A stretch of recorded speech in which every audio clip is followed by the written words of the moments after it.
धनी बहरा में समाचार अपन सुनावा। तू कैसे बाड़ुए धनिया मुंह खोल के बतावा।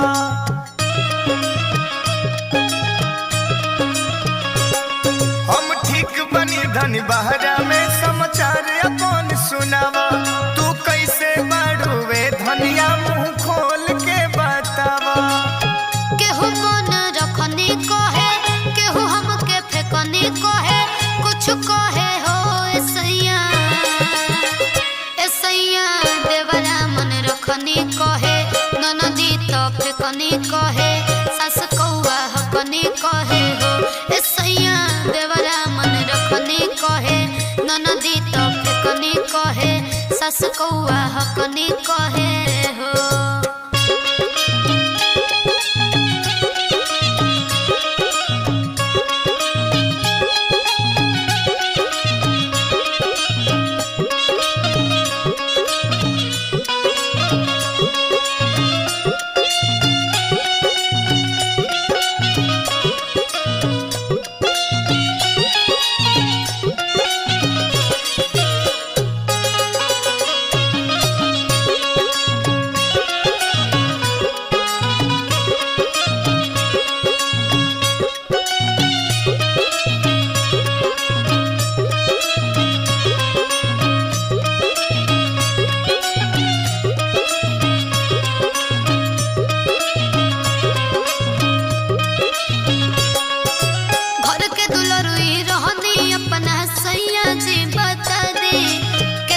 प्यार करत रहे मम्मी ननदो के समझा दे।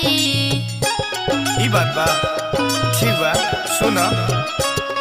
तू पढ़ल लिखल बाड़ू धनिया केहू से जुबान ना लड़ई हा। चुपचाप बात सब सहल करो हमरो तू लाज बचई हा। केहू तिरछा तकनी कहे, केहू बात पकनी कहे, कुछ कहे हो ऐसैया ऐसैया देवरा मन रखनी कहे, ननदी तो फेकनी कहे, सास कौआ हकनी कहे हो ऐसैया देवरा मन रखनी कहे, ननदी तो फेकनी कहे, सास कौआ हकनी कहे हो।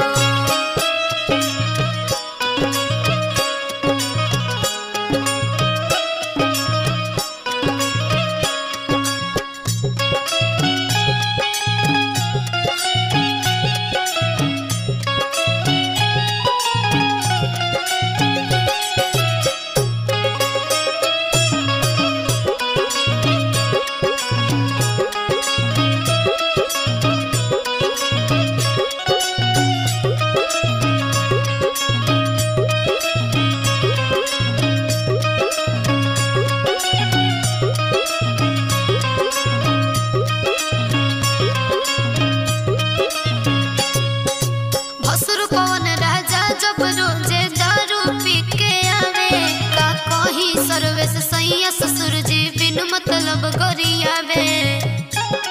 हम तो पागल बनी जी सही में। टाइम से खइहा पीहा हो धन जुल्म बटे बड़े काफी। चल घर परिवार सबका ओर से धन मांगतनी हम माफी।